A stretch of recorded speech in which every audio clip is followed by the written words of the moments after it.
Welcome to the Circuit of Success. I am your host, Brett Gilliland, and today, man, I've got the privilege to interview Dan Rooney. Dan, how you doing? I am blessed. Good to be with you. It's awesome to have you, man. As I told you before we started recording, I saw you and about 10,000 of my closest friends. You spoke at an event I was at. Gosh, this is years ago. And now here we are one-on-one getting an interview on the Circuit of Success. So awesome to have you. You've got such an amazing story. And as a fellow golfer, I get to follow you and what you get to do. And you've taken your whole golf tournament to a whole nother level, man. Yeah, I always say everything good in my life is connected to the game of golf. So I am passionate about it. And I would say when you can combine what you are or what you do with who you are is such a powerful thing. And I mean, I think that is golf manifests itself in like every way in my life. And so I am blessed. That's awesome. Well, you are a former F-16 fighter pilot, a PGA professional. You got a podcast, an author, founder of Folds of Honor, which is a massive charity we'll talk about. You are a husband. And then really this whole podcast should be about you are the dad to 5 girls. I am the dad to 4 boys. So we have nothing in common in parenting probably. And No, so talk to me nothing. about that, man. 5 girls? Yeah, God has a sense of humor. That's for sure. I love it. So my priest, Father Jack, every time I walk in with my posse, as I call him, he said, "Blessed are thou among women, Colonel Dan." I said, "Yes, yes, yes, I Yes, am." they So are. I would just describe it as that. And I grew up with 2 older sisters, and I'm learning every day. I give myself a C plus as a girl dad, but I'm getting better at raising girls. Thankfully, I've got a freshman up at Notre Dame, and with Dave Peacock's son, and we're going to talk about Dave later. Yeah. All the way down to a first grader. So yeah, we're really blessed and really busy.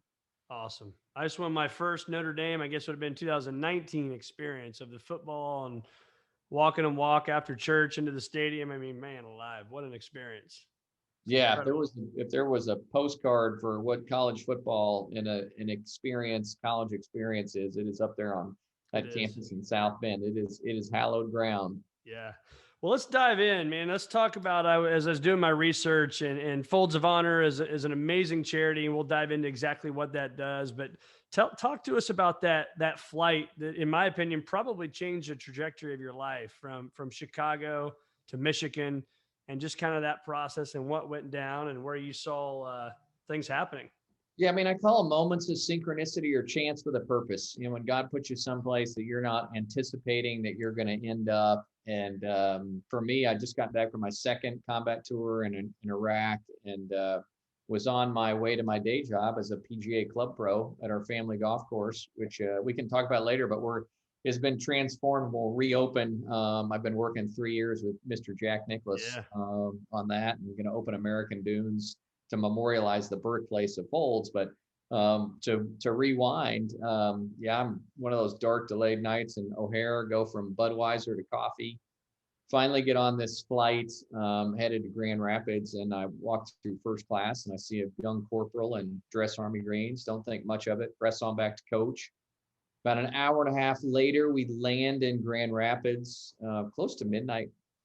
As we're pulling into the gate, the captain comes over the PA and announces that we're carrying the remains of Corporal Brock Bucklin, who'd been killed in Iraq, and his identical twin brother, Corporal Brad Bucklin, is in first class and has brought him home. And captain makes another request that everybody stay in their seats as we honor Brock's sacrifice before his remains are removed from the right cargo hold. And I've seen a lot of, stuff that I take with me every day in combat, Sure. and but I'd never seen that side of war. And I watched the Bucklin family on the darkest night of their lives. His brothers, his parents, his wife, and his 4-year-old son, as his American flag draped coffin inched down from the cargo hold. And just the finality hit me as we opened this, talking about our kids and the stuff that really matters. That this young boy would, never see his dad again. And at 4 years old, you could tell he didn't get it. Right.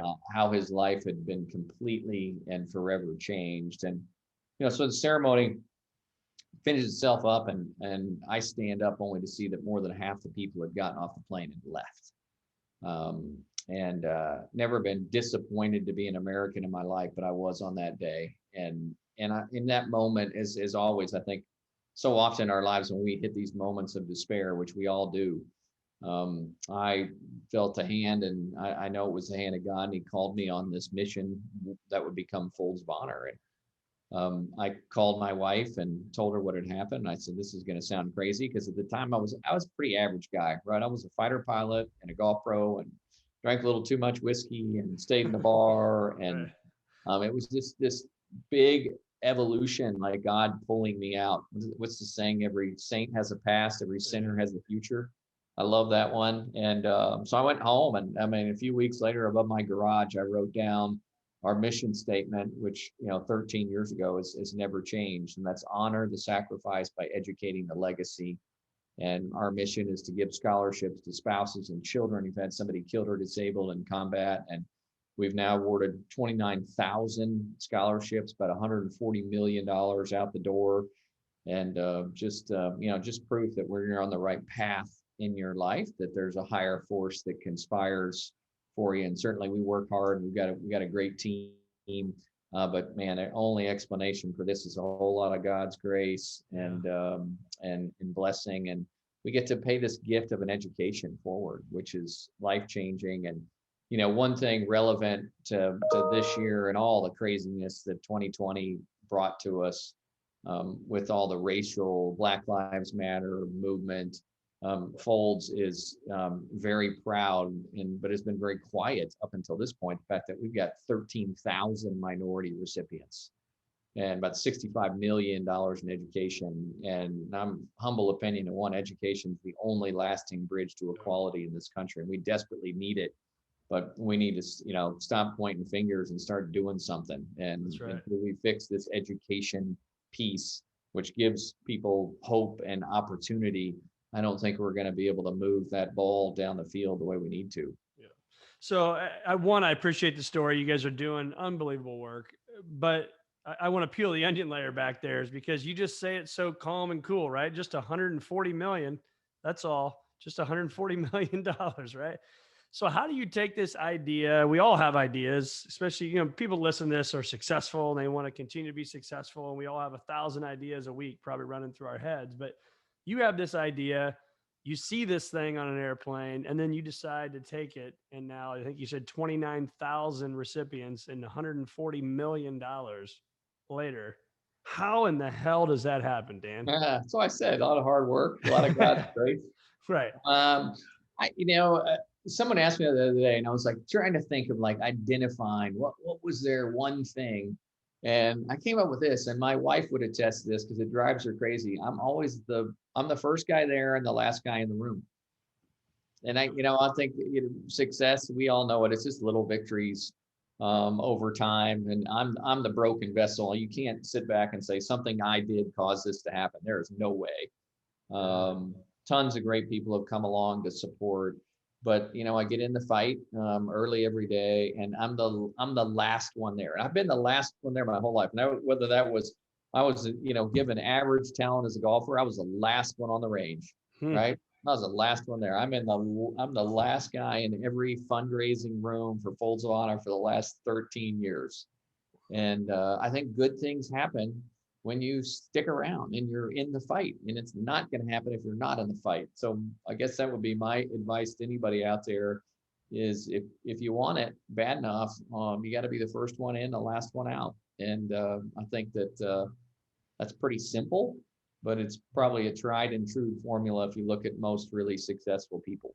Yeah, you're right. When you stick around, good things happen, man. And you're exactly right on that. And so, but it also takes perseverance. It takes courage. Right? You got to pick up the phone, because you go from this deal in Michigan to now you're literally all over the country. And I don't know, how many golf courses are you at? Because I know at Sunset Hills Country Club here, John DePriest, the PGA pro here, does an amazing job. Yeah, John is a stud. So huge shout out to John. But so how did we do it? I'll tell you two cool stories. One's around golf, the other one's around Budweiser. But I turned to golf because that's what I knew. Right. I think you're congruent with your lanes, right? You've given talents, you got connections. And we host an event called Patriot Golf Day on Memorial Day every year. And we have golf courses sign up. We'll have about 5,000 courses this year. And we just ask them to ask their golfers, public, private, municipal, to make a donation when they play their most heroic round of the year, meaning give to that less than 1% that wakes up every day and says, hey, I'm willing to die for your freedom so you can go play golf, throw in a few extra bucks. And, we raise millions of dollars a year through that program. And, but I'd love to tell you my Budweiser story. Let's let it rip. And maybe this is probably a better story when you're like, hey, how does that happen? But I cold called Budweiser in 2009. I flew from Tulsa to St. Louis and rang the doorbell. And I'm going to stop you real quick right there, because I know you'll remember the story, obviously. But just think about that. For myself, for our listeners, I cold called Budweiser. Yeah. Right? So, I mean, you're talking the biggest beer company in the world, right? Yeah. And I cold called Budweiser. I flew up, I knock on the door, right? Yep. Yeah. We're all selling something, right? Everybody is selling something. And but I got on Southwest Airlines, which is also now a great Fold supporter. We fly anywhere we want to go on Southwest. They take care of it. And I bought my ticket, flew up there, rang the doorbell, and sat in the lobby because I had no appointment. And my first meeting did not go exceptionally well. They were really nice, but they were like, at the end, they were like, man, you got to understand, we get hundreds of requests a day at Anheuser-Busch from charities that want our help. And no offense, they're not run above people's garages. We're Fold's spent its first 3 years of existence. And they were like, so don't waste your time or your money, because this is never going to happen. And rejection hurts, right? Especially guys are terrible at rejection, right? And so I put my dauber was down, and I went home and rallied myself a couple of days later, and I'm like, well, that was fine. And I went back every 6 months for the next 3 years. Flew back up there and I cold called them, and I finally got a meeting with Dave Peacock, and it was sad circumstances that got me the meeting, because his administrative assistant, Sue Marler, her son was killed in combat. But I'd rattled around there enough that Dave knew about me, even though he would never take a meeting with me. Crazy pilot guy that keeps showing up every 6 months. And so he said, hey, call that guy, that fighter pilot guy. And so I went up there and I told him the story. And I'll never forget, we ended the meeting. He's like, I make it a best practice in my life not to get in the way of God's will. We'll figure out something to do with you in Folds of Honor. And that following, 6 months later, they took the red and white ribbon off the can of Budweiser and they put stars and stripes on it. And they said, we'll give you a nickel for every case we sell. And if it goes well, we'll talk about a partnership. Well, they had one of the best summers in a decade around that campaign. Wow. And $19 million later that they've donated to us. We're, the official charity for Budweiser and the Anheuser-Busch team. And I always say, this is my lesson I learned on that day, which I learned every day. It's like, we will be defined by what we do when it doesn't go our way. Period. And most people would have never gone back after they, swung for the fences and cold called Anheuser-Busch and got crushed. Yep. And what is, to your point, I mean, what are you willing to persevere through?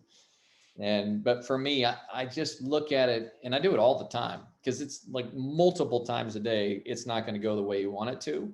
And that's my self-talk between myself. Was like, okay, this didn't go the way I wanted it to. I will be defined by what I do next. Dial it down, distill it down to something that's palatable and simple, rinse and repeat multiple times every day. Yeah. And don't you, I think I call it the bounce back theory, that you got to get right back up, right? You got kicked in the teeth in the office at Anheuser-Busch. You could go home and, cry about it forever and never go back and say, what if, right? But you got back up and you took the risk. You invested money, which again, I think is a big deal. You got to put your money where your mouth is. You got some skin in the game. It matters. You bought a plane ticket. You take your time. You walk in there again, and don't worry about what the heck you're going to look like by the defeat, right? You go Yeah, right back into it again. Wouldn't you agree with that? absolutely. Yeah. It's, we call it fighter pilots. It's being in the fight, man. Stay in the fight. Stay in the fight. Yep. That's great. So I read you talk about CAVU. Did I say that right? Mhm. CAVU, CAVU. Talk about that. I know there's a daily pathway you talk about, but talk to us about what that means and how you're helping people really all over the place with that. Yeah. Well, so I came out with a new book in November, and I'm just absolutely blown away by the response. And the title of the book is called "Fly into the Wind: How to Harness Faith and Fearlessness on Your Ascent." And so the title really says it all. Is "Fly into the Wind" is fighter pilots. We always take off into the wind because we need resistance to ascend, and our lives are no different. And really the theme of stuff we've been talking about, right? I mean, it's going to be hard, accept it. Your resilient spirit, you need that resistance to ultimately ascend. And in the book, I outlined my personal code of living that I call CAVU, which is a fighter pilot acronym: ceiling and visibility unlimited. And like those, infinite blue sky days that we love to be fighter pilots in, I think we can engineer that in our lives. And I wrote mine in a place of struggle. I had 10 years of just really hard resilient work. And while I couldn't control the outcomes of every day, I could control my personal process. And that's what this book is. And it's broken into 10 lines of effort, or LOEs. That's basically 10 things that I do every day without fail. And it's funny, at 48, I'm constantly evolving, and I'm sure I'll have more, to share in the next couple of years. But this is the best I had at this point. Right. But one of these, beautiful ironies that I discovered is, regardless if you're winning or losing the day based on the outcomes, that you should live it the exact same way. And it is such a freeing concept for me in my life to let go of the stuff I can't control and not worry about it, and be intentional about living, in my case, CAVU every day, and just let everything else be what it's going to be. And I think, if nothing else, fighter pilots are uniquely gifted with our ability to take in copious amounts of information and prioritize. Translated to life, everybody's drinking through a fire hose, right? We're all way too busy. We got way too much stuff going on. This book is about slowing down, looking at your life, prioritizing what's really important. Because I promise you, we will both wake up 10 years from this podcast and be like, dude, where did that 10 years go? Right. Right. It's just, life is moving at Mach speed. Yep. The beauty of living by a code is you will be able to answer that. You are not getting blown by the winds of change and what's happening in your life, and living reactive and waking up on Monday saying, oh man, what's this week going to be? It's about living every day the same way, and letting the stuff that's going to happen, happen, and the outcomes are going to be what they are going to be. And I've seen it. It's so cool. I've got them sitting right here on my desk. I keep getting mail and emails, and I print them all off. And it doesn't matter if it's a 20-year-old kid that's decided he's going to go be a fighter pilot, or a 60-year-old guy that has found God again in his life that's read the book, or a grandma that has read it. It's just so cool to watch people's responses to the book. That's And amazing.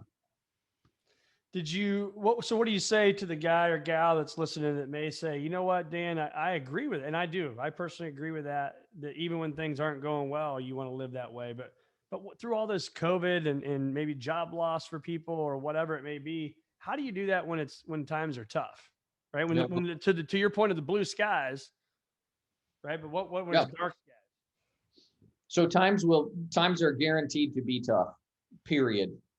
Love it. Deal with it, expect it, and we call it embrace the suck Hmm. in the Air Force. It's just going to be, right. And the issue with the way that I had lived in the past is, you ride the waves of when it sucks. It's taking you down, and you're waiting to to come up on the peak of the wave when something's going well.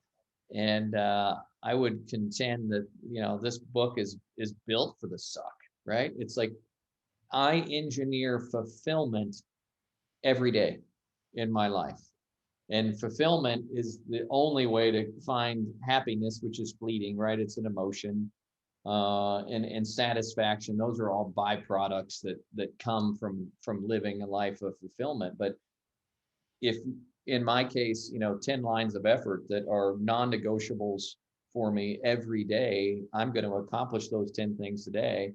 And I'm going to be fulfilled when I crack my Michelob Ultra or my Budweiser at That's right. 6 o'clock tonight and be like, hey, you know what? They might have not have gone the way that I wanted it to. There may be really hard things going on in my life, but I know I fought the good fight.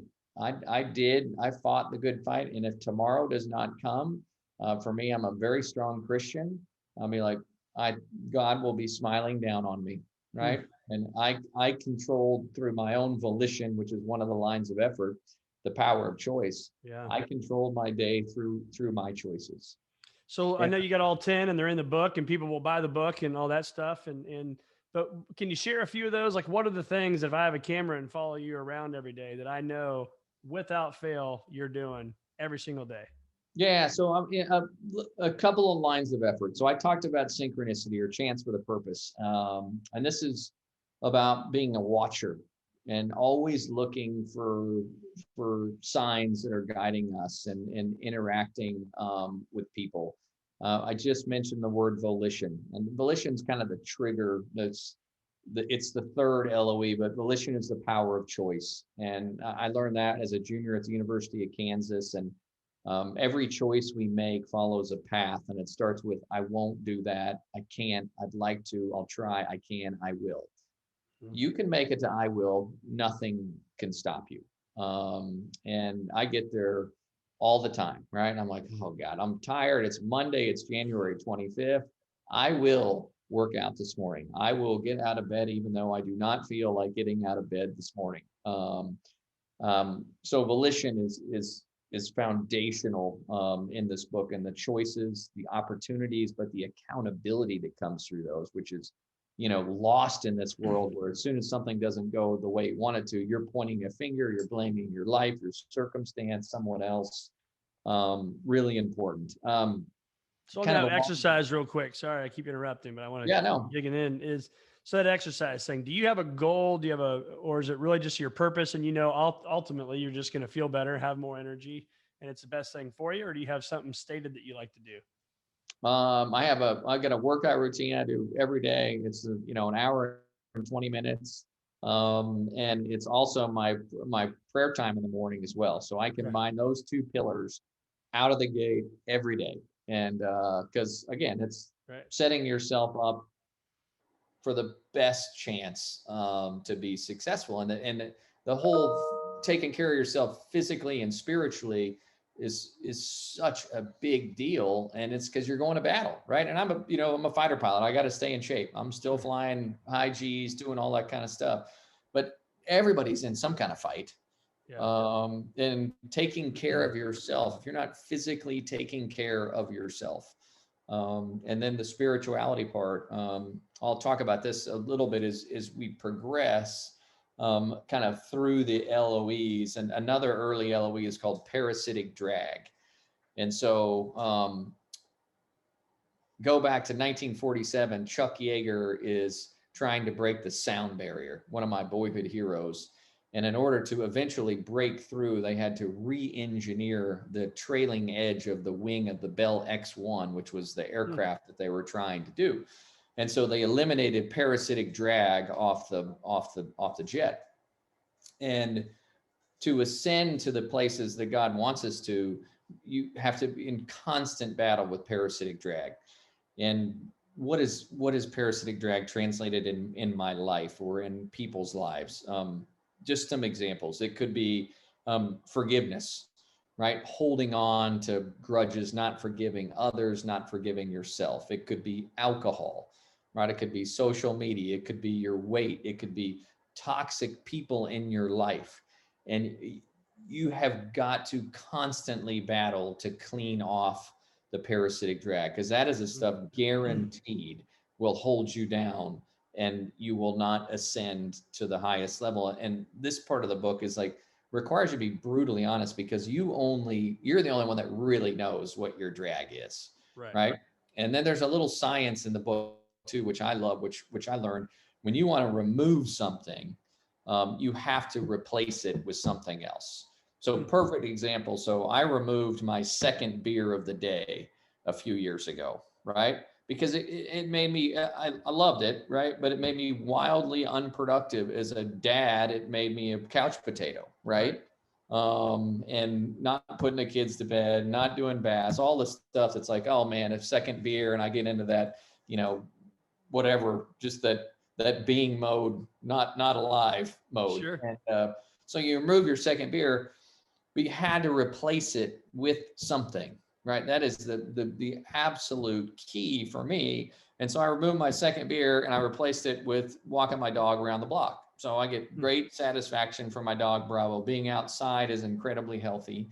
But whatever you're going to get out of your life, you have to replace it with something. It is science, or you won't break that habit. So that's parasitic drag.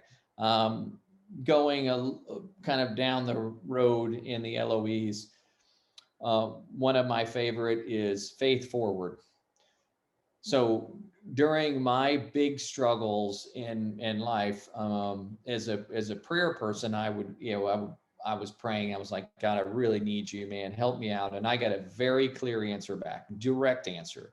It was, if you need me, you have to take me with you. And translated, that was, if I'm not at mass on Sunday, or I'm not praying when I work out, I didn't take God anywhere with me. And it took me probably 2 years to muster up like the full faith forward life of every interaction I have, I bring God with me. And that's obviously, we're talking about it now, but in my speeches, when I go to Starbucks and the barista asks me how I'm doing, I say, hey, I'm blessed. Yeah. How are you? Little moments. The voicemail on my phone says, hey, I'm sorry I missed you. I'm out living the day the Lord has made. Leave me a message. And it probably changed me more than any single thing in my life. And I don't push it in people's face. It's not evangelical, but being intentional to bring God into every interaction you have. The scripture says, where there are two in my name is brought up, I am with you. And it changed everything in my life. Incredible. And so faith forward's one of the LOEs. Okay. In the book. Kurt Warner spoke back when he was playing for the St. Louis Rams when they were here, and there was a prayer breakfast, and it was inside the dome, right? And he's like, welcome to my office, that was pretty cool. And we're on the football field there eating breakfast and listening to him. He said, God, you want to have him sitting shotgun all the time, not in the trunk. You don't just carry him with you and get him out only when you need him. He's like, you got to have him setting shotgun, because even when you don't need him, you still got to talk to him. And I thought that was real powerful, a good analogy to think about. So I hear what you're saying. Well, and it's crazy too, in this cancel culture, that's one more thing that's getting canceled out. Right. And I am, I look at, myself as, James or John, disciple. It is, I don't put myself in that category, but as far as what Jesus called them to do, he called them the sons of thunder. And because they brought it, and they bring it, and I bring it everywhere that I go. And, I've just seen this like overflow of blessing in my life. And, my simple prayer, my first prayer of the day, waking up, is just, hey, man, let me be a vessel of impact. You lead me, give me the strength, the perseverance, the energy to follow and ignore myself and, my shallow wants and needs. So that's been a real big one. Now, the last one I'll share with you is the final LOE, and it's go before you're ready. And I'll put this in the context of a story. So you go through training as a fighter pilot. Training's 2.5 years long. The government spends $8 million per pilot training us. And only 4.8% of the people successfully complete the training. Wow. And end up as a combat ready wingman. And once you get to the F-16, which is about 18 months into the training, you get 4 rides with an instructor. And the 5th ride, you are solo. And I remember sitting in the cockpit of an F-16, and I'm doing a podcast. That's Victoria. I have 5 daughters, so Hi, it's Victoria. so What number is Victoria? yes, but anyway, I'm sitting in the cockpit, and I'm looking around. I literally know what like half the buttons and switches do. It's a $45 million fighter jet, and they're like, "Hey man, you're not ready to kill anybody. You're just learning to fly." But I have to go solo, or I wash out of the program.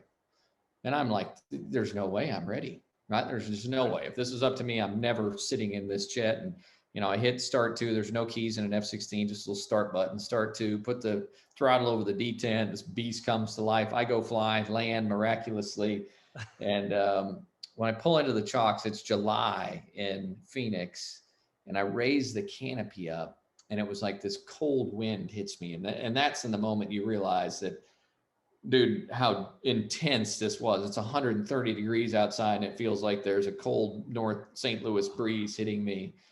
And yeah, I mean, it's just like a total epiphany, like wash over me.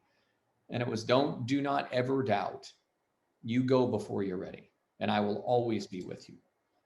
And I would say, and I've never stopped, right? It's, whether you start folds above your garage, whether I go to St. Louis before I'm ready, whether, you build golf courses before you're ready. But I would challenge people to look at true greatness, people they admire in their life. And I think if there's one defiant thread of DNA in this group, it's these people go before they're ready, right? They don't listen to all the noise. They don't overplan it. And I go back, it's the difference between being alive and living. Just go. God will be with you. And I think he rewards those people that have enough faith to be like, "Hey man, I'm in, let's just do this." Yep.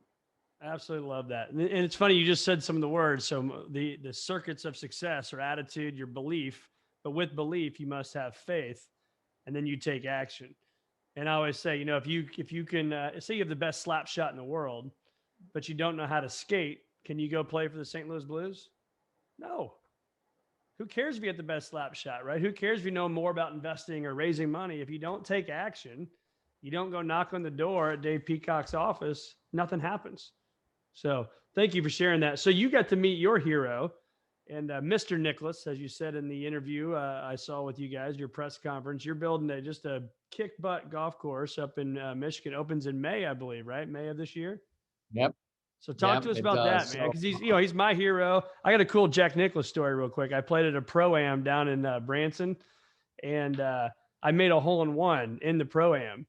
And wow. so then you kind of get to talk to these guys, right? Because you did something kind of cool, and I happened to catch it on film, and so I've got a video of it, just random. It was amazing. And Jack Nicklaus took my cell phone, did a selfie video to my dad, who was recovering from cancer surgery in the hospital. And it gives me chills right now just thinking about it, and like, my dad's not a crier, and my mom's like, your dad's crying with that video. So he's amazing. Obviously, he's won all the tournaments, the majors, all the stuff, but man, he's just an unbelievable guy. You got to spend time with him, and now you're getting to build a dang golf course with him. Yeah. And I mean, first, you just described Jack Nicklaus, right? And it's always dangerous to meet your hero. Right. Because he's probably going to let you down, right? As sports fans. That's right. And Jack has not let me down, and just to the contrary, he's 10 times the guy I watched winning major championships with my dad on television in Stillwater, Oklahoma. And yeah, you pinch yourself these moments where you get to call somebody like that a level 3 friend. And the backstory, which is what makes it really cool. And I'm at a point in life where I think I've at least figured it out, in that I really don't care what you accomplish. Tell me what you've overcome. That is what defines greatness. And in the spirit of overcoming that, our little family golf course in Grand Haven, Michigan, was where Folds of Honor started. very first little tournament, we had 67 golfers show up, raised $8,500. And the golf course had run its course and was on fumes, was not going to make it. And the easy thing was to just plow it under and turn it into real estate. My dad, who was my best friend, was like, we can't do that. We got to save it. He's 80. So he's still never retired. By the way, retirement's nowhere in the Bible, anywhere. That's right. We're called to use our talents and our gifts. But anyway, so I'm like, okay, Dad, I got this crazy idea. It's a Hail Mary. I'll reach out to Jack Nicklaus. And, I get through the filter of Scott Tolley, his agent, and all this kind of stuff. And he was like, yeah, Jack, I'll meet with you. And I went down and I pitched this idea of turning the old Grand Haven Golf Club into a memorial for the birthplace of Folds of Honor and giving everything back to the charity. And he was like, I'm all in. He waives his $3 million fee. We start this 3-year journey together, flying into the wind the entire time. It's been brutal, right? I mean, out of money, all kinds of permitting hurdles, this, that, I mean, you name it, but 3 straight years into the wind. And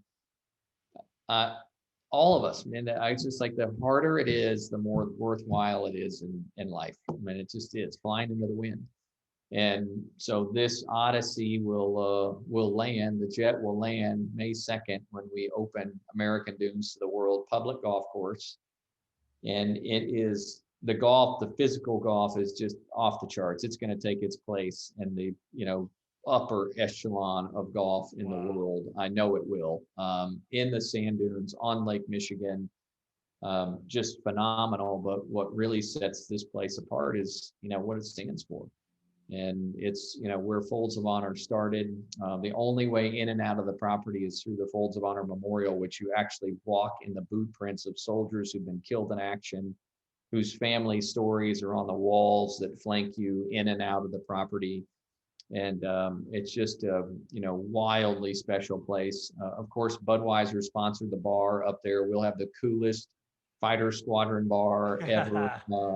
Dave awesome. Peacock is one of my whole sponsors up there. The guy probably plays 2 rounds of golf a year, and I call him up and he was like, I'm in.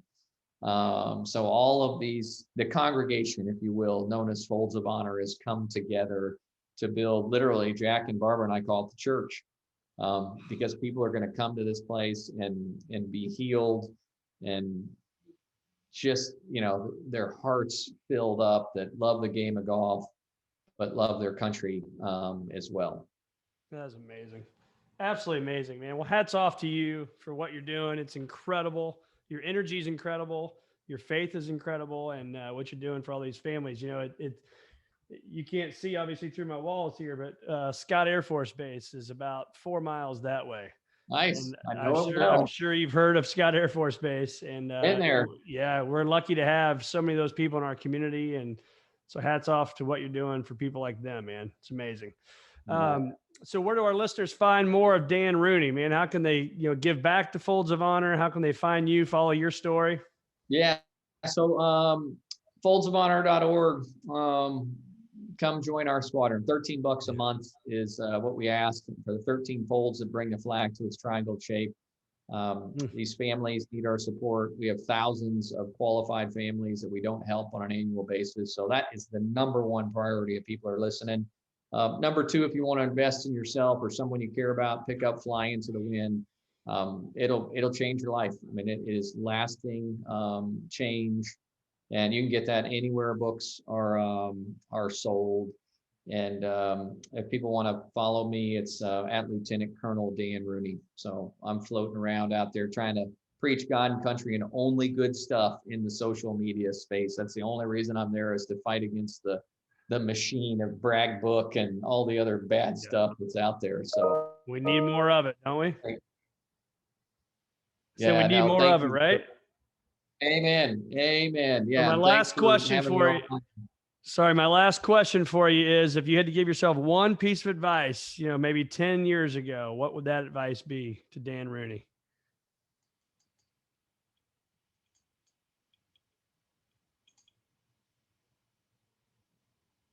Never quit on your wife or your family.